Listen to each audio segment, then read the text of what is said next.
Hello नमस्कार, मेरा नाम है एसपी मांगलिक और आप मुझे देख रहे हैं मांगलिक्स इंस्टीट्यूट ऑफ बायोलॉजी के यूट्यूब चैनल पर ऑनलाइन। तो इंसुलिन का लेवल बढ़ने से क्या होगा? डायबिटीज़ मेलाइटिस के भी मेजर दो टाइप है, टाइप 1 एंड टाइप 2। देखो, टाइप 1 एंड टाइप 2।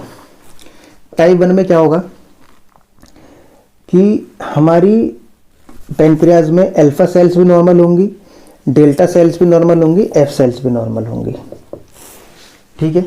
लेकिन बीटा सेल्स नहीं होंगी, डैमेज हो गया होगा। ऑटोइम्यून रिएक्शन की वजह से बीटा सेल्स ख़त्म हो रही होंगी। तो बीटा सेल्स कम होने की वजह से हमारे बॉडी में इंसुलिन बनना कम हो जाएगा, ठीक।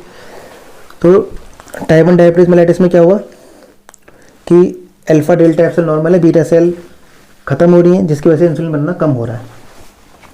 तो इंसुलिन बनना कम होगा तो इसकी वजह से हाइपरग्लाइसीमिया परसिस्टेंट रहेगा। जब इंसुलिन ही नहीं होगा तो उसके लेवल को कम कौन करेगा? ब्लड में ग्लूकोज के लेवल को। तो ब्लड में ग्लूकोज का लेवल हमेशा हाई रहेगा तो इसका मतलब हाइपरग्लाइसीमिया कंडीशन रहेगी। हाइपरग्लाइसीमिया कंडीशन रहेगी तो हम बोलेंगे डायबिटीज़ मेलाइटिस की कंडीशन आ रही है। इसको हम लोग बोलते हैं insulin dependent diabetes mellitus. Insulin dependent diabetes mellitus, क्योंकि ये इंसुलिन की वजह से हो रहा है, क्योंकि इंसुलिन नहीं बन रहा इसीलिए डायबिटीज़ हो रहा है। इसलिए हम क्या बोलते हैं इसको? IDDM, insulin dependent diabetes mellitus. और ट्रीटमेंट के टाइम पे ऐसे पेशेंट को हमें डायरेक्टली इंसुलिन ही देना पड़ता है। यानी कि अगर हम लोग टाइप 1 को ट्रीट कर रहा है कोई डॉक्टर, तो ऑब्वियसली वो उसके इंसुलिन देगा बाहर से, जिससे कि इंसुलिन बॉडी में जाए और उसकी ब्लड ग्लूकोज लेवल नॉर्मल रहे। टाइप 2 में क्या होगा? टाइप 2 में अल्फा बीटा डेल्टा एफ सारी की सारी सेल्स नॉर्मल रहेंगी। सारी सेल्स नॉर्मल रहने वाली हैं। इसका मतलब कि इंसुलिन भी बन रहा होगा। इंसुलिन बन रहा है, उसके बाद भी कंडीशन हाइपरग्लाइसीमिया चल रही है। इसका मतलब क्या है कि ब्लड ग्लूकोज लेवल बढ़ा हुआ है, यानी कि डायबिटीज तो अभी भी हो रही है,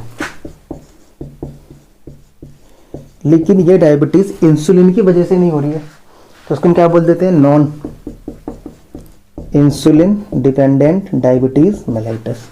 यानी कि ये टाइप 2 डायबिटीज है, इसमें बीटा सेल्स नॉर्मल है, इंसुलिन खूब सारा, उसके बाद भी हाइपरग्लाइसीमिया। इसका मतलब इंसुलिन के ऊपर डायबिटीज डिपेंड नहीं कर रही है ये वाली। तो non IDDM, non insulin dependent diabetes mellitus. तो फिर जब इंसुलिन भी है, बीटा सेल्स भी हैं, तो डायबिटीज़ क्यों हो रही है? तो इसका रीज़न ये हो सकता है कि हमारे जो रिसेप्टर्स हैं इंसुलिन के, RT के, या तो वो अनरिस्पॉन्सिव हो गए, यानी कि किसी वजह से या तो इंसुलिन बाइंड नहीं कर पा रहा रिसेप्टर पे, या बाइंड करने के बाद में जो सिग्नलिंग चलती है अंदर RTK की पूरी इंसुलिन के लिए, वो सही से काम नहीं कर पा रही है। तो या तो सिग्नलिंग में डिफेक्ट है या रिसेप्टर ही काम नहीं कर पा रहे, रिसेप्टर से बाइंड नहीं कर पा रहा है इंसुलिन। तो रीज़न हो सकते हैं। इसे हम बोलते हैं टाइप 2 डायबिटीज मेलाइटिस। टाइप 1 को जुवेनाइल भी बोलते हैं। जो नॉर्मली जो कम एज में होती है डायबिटीज़, उसमें मोस्टली यही कंडीशन रहती है, ड्रग्स की वजह से या फिर किसी वायरल इन्फेक्शन की वजह से, GIT डिसऑर्डर की वजह से या इंजरी की वजह से ये कंडीशन हो सकती है, जो कम एज में भी हो सकती है। नॉर्मली जो अबव 40 ईयर्स की एज पे होती है वो यही होती है टाइप 2 डायबिटीज मेलाइटिस। इसमें हम लोग मेटफॉर्मिन, एक ड्रग है मेटफॉर्मिन जो बहुत कॉमन है, वो यूज़ की जाती है, तो डॉक्टर प्रिस्क्राइब करते हैं। साथ में डाइट और एक्सरसाइज, कि जितना हम लोग ग्लूकोज कंज्यूम कर रहे हैं उतना ही हम लोग साथ साथ अगर एक्सरसाइज या डाइटिंग से हम कंट्रोल कर सकें, एक्सरसाइज से बर्न कर सकें, तो ग्लूकोज का लेवल बढ़ेगा। नहीं, ग्लूकोज का लेवल नहीं बढ़ेगा तो फिर हमें को टेंशन भी नहीं है डायबिटीज़ की। डॉक्टर इसलिए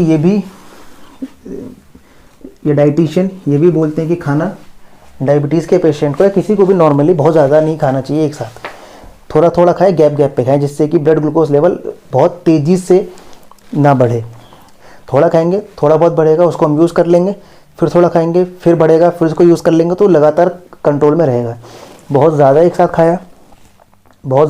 खाएंगे तो ग्लूकोज लेवल बहुत तेज़ी से बढ़ेगा, क्योंकि इंसुलिन काम नहीं कर पा रहा है। तो इसलिए थोड़ा थोड़ा खाइए, टुकड़ा टुकड़ा में खाइए। ग्लूकोज का लेवल एक साथ पीक पे नहीं जाना चाहिए, क्योंकि इंसुलिन अगर आएगा तो वो नॉर्मल इंसानों के लिए तो ये है कि अगर हम बहुत, जिनको डायबिटीज़ नहीं भी, अगर वो भी बहुत ज़्यादा खाने एक साथ खाते हैं तो ग्लूकोज लेवल बहुत तेज़ी से हाइक होगा, तो इंसुलिन बहुत ज़्यादा अमाउंट में आएगा, और इंसुलिन बहुत ज़्यादा अमाउंट में आएगा तो वो कोलेस्ट्रॉल का फॉर्मेशन भी करेगा। लिपिड तो बनाता ही है, फैटी एसिड तो बनाता ही है इंसुलिन, साथ में कोलेस्ट्रॉल भी बनाता है। अगर मैं आपको बताऊं तो रेस्पिरेशन के टाइम पे जो एसिटाइल कोएंजाइम बनता है, ये 2 एसिटाइल कोएंजाइम मिलके बनाते हैं एसिटाइल को ए, और फिर एक और एसिटाइल कोएंजाइम ए आता है और इनसे बनता है फिर HMG को ए, जो कि एक 6 कार्बन कंपाउंड है। ये 2 कार्बन कंपाउंड है, 2 मिले तो 4 कार्बन कंपाउंड बना, एक और आ गया तो 6 कार्बन कंपाउंड, यानी कि एक एसिटाइल कोएंजाइम 2 कार्बन का, 2 मिले एसिड एसिटाइल कोएंजाइम ये बना 4 कार्बन का, 2 और आ गए तो HMG को ए 6 कार्बन का। HMG को ए मतलब 3 हाइड्रोक्सी 3 मिथाइल ग्लूटेराइल कोएंजाइम ए। अब ये HMG कोएंजाइम कोलेस्ट्रॉल बना सकता है या फैटी एसिड बना सकता है लिवर में, डिपेंड करता है कि ये कोलेस्ट्रॉल में बनना है या साइटोसोल में बनना है, माइटोकॉन्ड्रिया में बनना है। अगर ये प्रोसेस लिवर के साइटोसोल में चल रही है तो कोलेस्ट्रॉल बनेगा, अगर ये पूरा प्रोसेस लिवर के माइटोकॉन्ड्रिया में चल रहा है तो फैटी एसिड बनेगा। तो अगर आप बहुत ज़्यादा खाना खाते हैं, बहुत ज़्यादा इंसुलिन आ रहा है, तो वो कोलेस्ट्रॉल भी बनाएगा, फैटी एसिड भी बनाएगा, फैटी एसिड चला जाएगा एडिपोज टिश्यू में, TAG बन जाएगा, स्टोर हो जाएगा, कोलेस्ट्रॉल आपका प्रॉब्लम क्रिएट करेगा। ठीक है, जिससे फिर प्रॉब्लम क्या होंगी, जब फैटी एसिड बहुत ज़्यादा बनेगा, कोलेस्ट्रॉल ज़्यादा बनेगा, तो क्या कंडीशन आएगी कि लिवर में फैट डिपोजिट होना स्टार्ट हो जाएगा, इसको हम बोलेंगे लिवर फैटी हो गया। तो बहुत ज़्यादा खा रहे हैं, इंसुलिन बहुत सारा फैटी एसिड और कोलेस्ट्रॉल बना रहा है, तो फैटी लिवर होने के चांसेस बढ़ जाते हैं, फिर वही दिक्कतें डाइजेशन वाली होती रहती हैं। ठीक, अब आता है कि हम कैसे डायग्नोज करते हैं डायबिटीज़ का। हम कैसे कहें कि किसी को डायबिटीज़ हो गया है। तो डायबिटीज़ होने के लिए कंडीशन तो क्या है, हाइपरग्लाइसीमिया,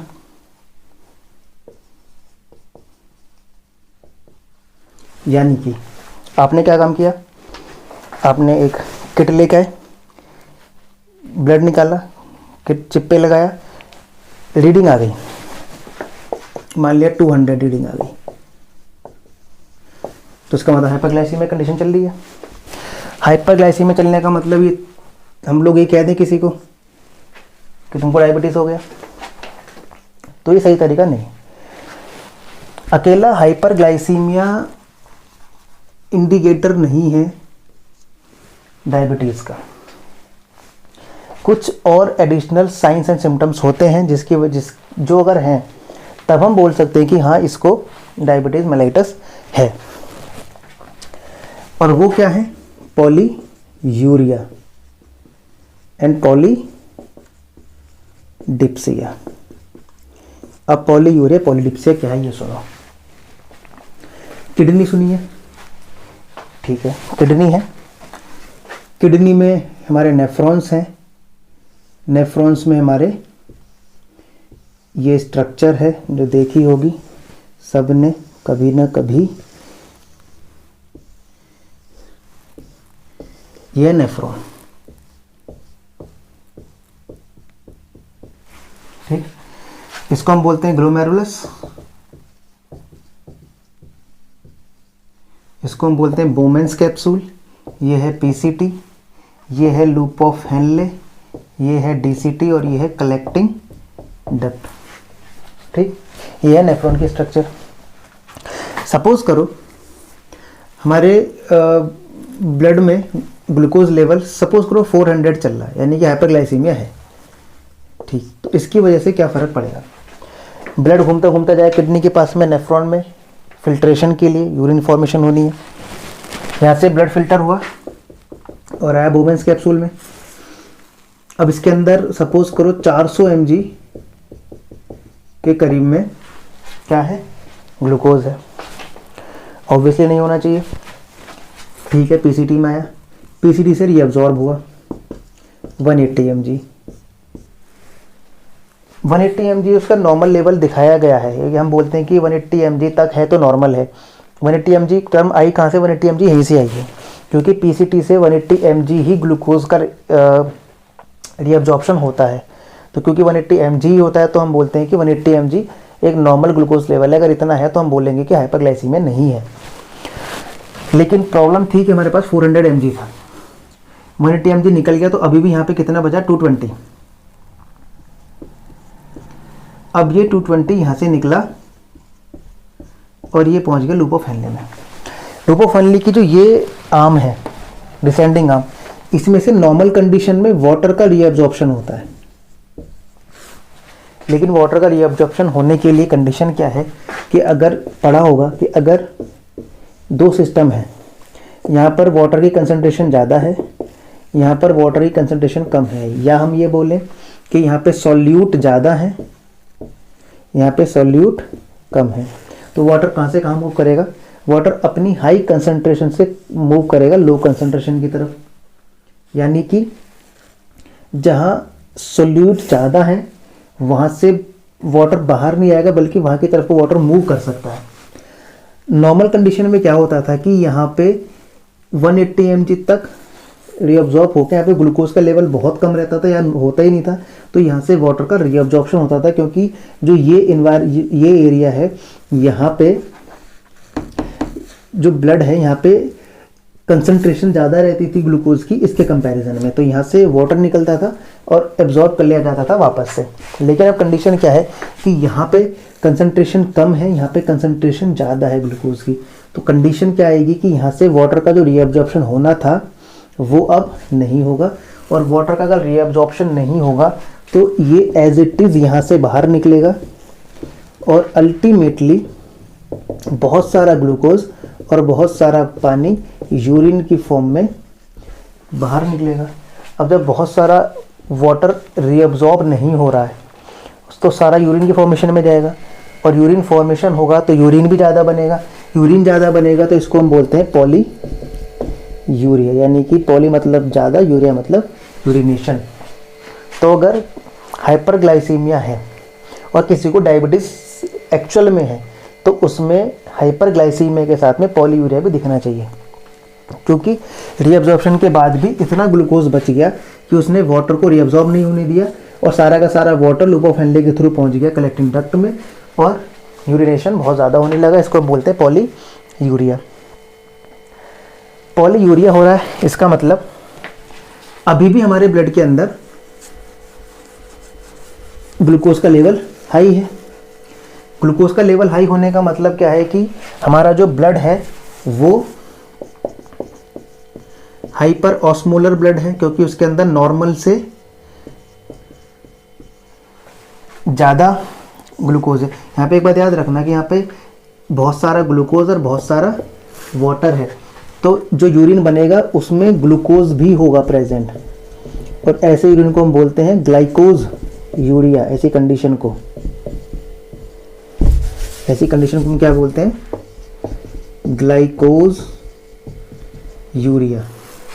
यानी कि दो कंडीशन तो होनी चाहिए एटलीस्ट, कि यूरिन में ग्लूकोज होना चाहिए तो ग्लाइकोज यूरिया कंडीशन आनी चाहिए, क्योंकि वाटर रीअब्जॉर्प्शन नहीं होगा तो यूरिन फॉर्मेशन ज़्यादा होगा, यूरिन का आउटपुट ज़्यादा होगा तो पॉलीयूरिया। यानी कि अगर डायबिटीज़ किसी को डायग्नोज करनी है तो उसके अंदर हाइपरग्लाइसीमिया होनी चाहिए, उसके अंदर पॉलीयूरिया होना चाहिए, उसके अंदर ग्लाइकोज यूरिया होना चाहिए, साथ में हाइपर ऑस्मोलर ब्लड होगा, क्योंकि ग्लूकोज लेवल ज़्यादा है, ब्लड की ऑस्मोलैरिटी ज़्यादा है, ब्लड की कंसंट्रेशन ज़्यादा है, तो वो स्टिमुलेट करेगा हाइपोथैलेमस को, और हाइपोथैलेमस की वजह से क्या होगा? इंक्रीज होगी हमारी थर्स्ट, स्पेलिंग देख लेना, प्यास बढ़ेगी, यानी कि हमें होगा पॉलीडिप्सिया। क्योंकि वाटर का लॉस ज़्यादा हो रहा है, रीअब्जॉर्प्शन कम हो रहा है, तो हमें वाटर का लॉस अमाउंट को कंपेंसेट करने के लिए पानी ज़्यादा पीना पड़ेगा, उसके लिए हमें प्यास लगेगी। तो अगर हम किसी को कह रहे हैं कि उसको डायबिटीज़ है, तो डायबिटीज़ होने के लिए पहली चीज़ हाइपरग्लाइसीमिया होना चाहिए, दूसरी चीज़ पॉलीयूरिया होना चाहिए, तीसरी चीज़ ग्लाइकोज यूरिया होना चाहिए, यानी कि उसके यूरिन में ग्लूकोज होना चाहिए, और तीसरी चीज़ उसकी थर्स्ट भी बढ़नी चाहिए, प्यास बढ़नी चाहिए, क्योंकि वाटर का लॉस ज़्यादा हो रहा है। तो हाइपरग्लाइसीमिया, पॉलीयूरिया, पॉलीडिप्सिया एंड ग्लाइकोजूरिया, ये 4 तो होनी चाहिए। तब हम बोलेंगे कि एक नॉर्मल टेस्ट करा के भी कि हाँ पॉलीयूरिया है, पॉलीडिप्सिया है, ग्लाइकोजूरिया है, इसका मतलब आप में डायबिटीज़ मेलाइटस है। ठीक है, तो 4 टर्म याद रखें। पॉलीयूरिया क्या है, ग्लाइकोजूरिया क्या है। पॉलीयूरिया मतलब यूरिनेशन ज़्यादा हो जाना, ग्लाइकोजूरिया मतलब यूरिन में ग्लूकोज का प्रेजेंट होना, पॉलीडिप्सिया इसका मतलब प्यास ज़्यादा लगना, हाइपरग्लाइसीमिया मतलब ग्लूकोज का ज़्यादा बढ़ना। यूरिन का आउटपुट ज़्यादा इसलिए क्योंकि वाटर का रीअब्जॉर्प्शन नहीं हो पा रहा है, क्योंकि अंदर कंसंट्रेशन ज़्यादा है, बाहर कंसंट्रेशन कम है, तो वाटर हाई कंसंट्रेशन से लो कंसंट्रेशन की तरफ नहीं जा सकता, सारा का सारा लॉस हो जाएगा। अब और क्या होगा, जब इंसुलिन हमारी बॉडी में अगर कम है या काम नहीं कर रहा है, तो ऑब्वियसली जब इंसुलिन का लेवल डाउन जाएगा, इंसुलिन का फंक्शन डाउन जाएगा, तो ग्लूट भी कम हो जाएंगे। ग्लूट कम होंगे तो ग्लूकोज का एब्जॉर्प्शन कम होगा, तो सेल के अंदर ग्लूकोज भी कम जाएगा। सेल के अंदर अगर ग्लूकोज कम गया है तो सेल्स फिर कोई ऑल्टरनेट सोर्स ढूंढेंगे, एनर्जी तो चाहिए, ग्लूकोज आ नहीं रहा, कोई ग्लूट काम नहीं करे क्योंकि इंसुलिन का काम नहीं हो पा रहा, तो सेल क्या करेंगे, सेल अब प्रोटीन या लिपिड इनको ब्रेक डाउन करना स्टार्ट करेंगे और इनसे एनर्जी लेना स्टार्ट करेंगे, प्रोटियोलिसिस, लिपोलिसिस। अब एनर्जी तो मिल गई, लेकिन क्योंकि प्रोटियोलिसिस हो रहा है, प्रोटीन ब्रेक डाउन हो रहा है, साथ में लिपोलिसिस भी हो रहा है, तो इसकी वजह से क्या होगा, वेट लॉस, क्योंकि हमारी बॉडी से फैट भी जा रहा है, हमारी बॉडी से प्रोटीन्स भी खत्म हो रहे हैं हमारी मसल्स से, तो इसका अल्टीमेटली रूल क्या होने वाला है कि हमारा वेट लॉस भी होगा। तो ये कंडीशन भी क्या है, डायबिटीज मेलाइटिस में वेट लॉस भी देखा जाता है। Polyuria, polydipsia, glycosuria, hyperglycaemia and weight loss, क्योंकि दूसरा सोर्स ढूंढना पड़ रहा है अपने लोगों को। अब होगा क्या, और प्रॉब्लम क्या होंगी कि जब ग्लूकोज ब्लड में ज़्यादा होगा तो ग्लूकोज सेल में भी ज़्यादा आएगा, ग्लूकोज सेल में ज़्यादा आएगा तो ग्लूकोज कन्वर्ट हो सकता है सॉर्बिटॉल में, और ग्लूकोज सॉर्बिटॉल अल्टीमेटली कन्वर्ट हो सकता है फ्रक्टोज में, और ये फ्रक्टोज दे सकता है हमें एनर्जी। एक एंजाइम यहाँ पे काम करता है, सॉर्बिटॉल डिहाइड्रोजिनेज, सॉर्बिटॉल डिहाइड्रोजिनेज। कुछ ऑर्गन्स ऐसे होते हैं, कुछ सेल्स ऐसे होते हैं जिनमें सॉर्बिटॉल डिहाइड्रोजिनेज नहीं होता, जिनमें नहीं होता उनमें अगर सॉर्बिटॉल का अमाउंट बढ़े, सॉर्बिटॉल क्या करता है, वाटर का अपटेक बढ़ाता है सेल के अंदर, वाटर अपटेक बढ़ेगा जिसकी वजह से वाटर बहुत ज़्यादा सेल के अंदर रहेगा, तो ऑस्मोलिटिक डेथ हो जाएगी सेल की। जब ऑस्मोलिटिक डेथ होगी सेल की तो मेजर प्रॉब्लम क्रिएट हो जाएगी कि सॉर्बिटॉल बढ़ रहा है तो वाटर अपटेक बढ़ेगा, सेल की डेथ होनी स्टार्ट हो जाएगी। कुछ ऑर्गन जिनके अंदर ये एंजाइम नहीं होता, यानी कि उनके अंदर सॉर्बिटॉल फ्रक्टोज में कन्वर्ट नहीं होता, उसका एक एग्जांपल है हमारी आइज़ के लेंस। हमारी आइज़ के लेंस में ये एंजाइम नहीं होता, तो अगर इंसुलिन ना होने की वजह से ग्लूकोज लेवल बढ़ रहा है और ग्लूकोज लेवल बढ़ने की वजह से वो सेल के अंदर ज़्यादा आ रहा है और सॉर्बिटॉल में कन्वर्ट हो रहा है, तो वो सेल की डेथ कराना स्टार्ट करेगा उस एरिया में। और वो एक ऐसा ऑर्गन है हमारा आई लेंस, ऐसा पार्ट, और इस वजह से कैटरैक्ट की प्रॉब्लम हो सकती है। तो बहुत सारे जो हमारे डायबिटीज़ के पेशेंट होते हैं उनमें आईज़ में प्रॉब्लम स्टार्ट हो जाती है, उनकी नज़र कमज़ोर होना स्टार्ट हो जाती है, कैटरैक्ट की प्रॉब्लम स्टार्ट हो जाती है। उसका रीज़न ये है कि जो एंजाइम सॉर्बिटॉल को फ्रक्टोज में कन्वर्ट करता है वो आई लेंस के पास में होता नहीं है और ग्लूकोज का लेवल लगातार हाई चल रहा है, तो सॉर्बिटॉल ज़्यादा बन रहा है, जिसकी वजह से वहाँ पे डेथ स्टार्ट हो रही है लेंस के अंदर सेल्स की, जिसकी वजह से कैटरैक्ट हो रहा है। ठीक है, तो ये भी हाइपरग्लाइसीमिया का एक प्रॉब्लम है। सब ग्लूकोज के बढ़ने से ही हो रहा है। और ग्लूकोज बढ़ने से क्या हो सकता है, ग्लूकोज बढ़ेगा तो ये बाइंड करना स्टार्ट करेगा प्रोटीन्स से, क्योंकि रिएक्टिव है, रिड्यूसिंग है, साथ में बाइंड करना स्टार्ट करेगा लिपिड्स से, प्रोटीन से बाइंड कर रहा है, लिपिड से बाइंड कर रहा है।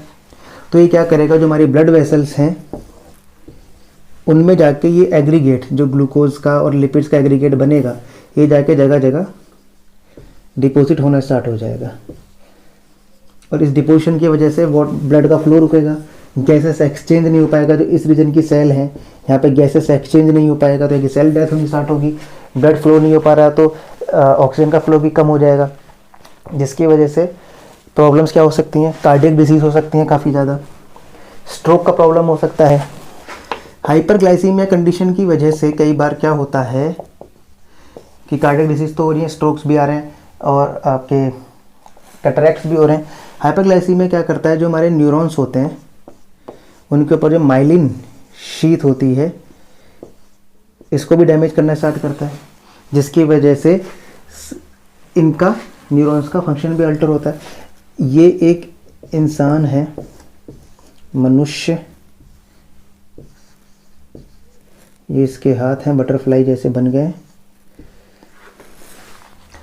होता क्या है कि इस रीजन में जो सेंसरी न्यूरॉन्स हैं जो यहाँ पे सेंस प्रोवाइड कराते हैं, जिनकी वजह से हमें सेंसेशन होती है, यहाँ पे इन माइलिन शीट्स के डैमेज होने की वजह से यहाँ पे सेंस का लॉस होना स्टार्ट होता है, सेंस कम हो जाते हैं। तो जिसकी वजह से अगर कभी कोई वुंडिंग्स हो जाती है, कोई घाव लग जाता है, तो उसका बहुत ज़्यादा पता नहीं चल पाता उसको, जिसमें ग्लूकोज लेवल बहुत हाई चल रहा हो, क्योंकि सेंसरी न्यूरॉन्स काम नहीं कर रहे हैं, वो काम नहीं कर रहे हैं। और साथ में हाइपरग्लाइसीमिया या फिर एलिवेटेड ग्लूकोज लेवल वुंड का जो हीलिंग है उसमें भी क्या करता है, ये इंटरफेयर करता है। और इसकी वजह से क्या होता है कि फुट अल्सर्स भी हो जाते हैं। तो हाइपरग्लाइसीमिया था ही, ग्लाइकोजूरिया भी था, पॉलीयूरिया भी था, पॉलीटिप्सिया भी था, और भी चीज़ें होती हैं, कीटोएसिडोसिस, क्योंकि कीटोन बॉडीज़ बनने स्टार्ट हो जाते हैं। कीटोन बॉडीज़ क्योंकि एसिडिक होती हैं, अल्फा ब्यूटारिक एसिड, एसिटोएसिटिक एसिड, तो जिनकी वजह से पीएच बढ़ता है, पीएच कम होता है, ब्लड का एसिडिक पीएच हो जाती है, तो इसको हम कीटोएसिडोसिस कहते हैं। एक बहुत अच्छा फीचर है, करेक्टर है डायबिटीज़ मेलाइटस का। कैटरैक्ट्स हो जाते हैं, कार्डियक डिसीज़ होती हैं, स्ट्रोक आने के चांसेस रहते हैं, फुट अल्सर हो जाते हैं। अब एक लास्ट पॉइंट के ऊपर बात कर लेते हैं। मैंने कोशिश की है कि बहुत शॉर्ट में ख़त्म करूं। एक लास्ट चीज़ कि कौन कौन से हम लोग, अगर हमें डायबिटीज़ चेक करना है तो हम लोग कौन कौन से टेस्ट कर सकते हैं। तो एक तो फास्टिंग वाला टेस्ट होता है, एक होता है पीपी जो रैंडम 2 आवर टेस्ट होता है, एक होता है ओरल जीजीटी, एक होता है HB1AC। ये काफ़ी इंपॉर्टेंट, ये सबको पता है, ये सबको पता है, इससे हमें कोई ज़्यादा खास मतलब नहीं है, मतलब तो इससे भी नहीं, पर इसके बारे में बता देता हूँ क्योंकि डॉक्टर्स इसको लिखने लिखी HB1AC ज़रूर लिखवाते हैं, करवाते हैं। कभी भी किसी डायबिटीज़ पेशेंट के देख लेना, HB1AC टेस्ट वो करवाता है कुछ टाइम बाद। HB1, यहाँ पे HB क्या है, हीमोग्लोबिन, जो कि हमारी RBC के अंदर होता है, हीमोग्लोबिन 1AC। ये एक शुगर टेस्ट है जो एक्चुअल में क्या करता है, जो हमारी पास्ट 3 मंथ्स की अप्रॉक्सीमेटली, पास्ट 3 मंथ्स में जो हमारे ग्लूकोज, ब्लड में ग्लूकोज का लेवल रहा है एवरेज, ये उसको मेज़र करता है। उसको मेज़र करने के लिए होता क्या है कि जब हमारी बॉडी में, हमारे ब्लड में ग्लूकोज ज़्यादा होता है, तो क्योंकि रिएक्टिव है, क्योंकि रिड्यूसिंग नेचर का है, तो ये बाइंड कर जाता है हीमोग्लोबिन से। तो ये हीमोग्लोबिन से बाइंड कर जाता है। हीमोग्लोबिन कहाँ पे है हमारा, RBC में। RBC की लाइफ कितनी है, approximately 3 months, more than 3 months. इसीलिए ये टेस्ट क्या करता है, पास्ट 3 मंथ्स के लगभग की एवरेज ग्लूकोज लेवल को ही लेके आता है। 5 से कम है, 5 से कम अगर रिजल्ट आ रहा है आपका तो आप डायबिटिक नहीं है। 6, 650 पर आने पर आप डायबिटिक हो जाते हैं, और 6 के आसपास आने पर भी डायबिटिक कह सकते हैं। लेकिन अगर 6.5 पर से ऊपर जा रहा है HB1AC का रिजल्ट, तो आप डायबिटिक हैं। तो उसमें क्या करते हैं, हीमोग्लोबिन से जो ग्लूकोज बाइंड कर रहा है उसको चेक करते हैं। ठीक है, चलिए, बहुत सारे पॉइंट मिस हो गए होंगे। कोई अगर टॉपिक अलग से पढ़ना हो, चाहे वो सिग्नलिंग हो, चाहे वो आरटीके का सिग्नलिंग पाथवे हो, चाहे ग्लाइकोलिसिस हो, चाहे ग्लाइकोजेनेसिस हो, चाहे लिपोलाइसिस हो, चाहे लिपोजेनेसिस हो, जो भी हो उसके बारे में बताएं। वीडियो बनाएंगे। पढ़ते रहिए, और अच्छा लग रहा हो तो सब्सक्राइब कर देना, वरना तो मत करना। कुछ और वीडियो चाहिए हो तो कमेंट सेक्शन में या व्हाट्सएप नंबर पर बता देना। लाइक कर देना अच्छी लग रही हो, ना अच्छी लगी हो तो डिसलाइक भी कर देना। कोशिश की है कि सारी चीज़ें आपको सही से बताऊं, थोड़ा शॉर्ट में बताया, थोड़ा तेज़ी से बताया, तो हो सकता है बहुत सारे पॉइंट छूट भी गए हो, पर कोशिश की अपनी तरफ से लिंक कंप्लीटली में बना सकूँ जहाँ जहाँ भी जा सकते हैं। आपको अगर और डिटेल में कुछ टॉपिक चाहिए होगा तो मुझे बताइएगा, इसमें से भी, क्योंकि इसमें हमने फ्लोएम सेप के बारे में बात की, एसेंट ऑफ सेप वो हम अलग से पढ़ सकते हैं, आरटी के सिग्नल अलग से पढ़ सकते हैं हम लोग, इंसुलिन का बारे में और ज़्यादा पढ़ सकते हैं हम लोग, ग्लाइकोलाइसिस, लिपोजेनेसिस, ग्लाइकोजेनेसिस, लिपोलाइसिस वगैरह हम पढ़ सकते हैं डिटेल में, बहुत सारी चीज़ें हैं। तो अगर आपको कुछ एक्स्ट्रा वीडियोस चाहिए हो तो मुझे बताइएगा, मैं उसके बारे में भी कोशिश करूँगा वीडियो बनाने का। ठीक है, चलिए तब तक के लिए मिलते हैं, धन्यवाद, बहुत बहुत शुक्रिया।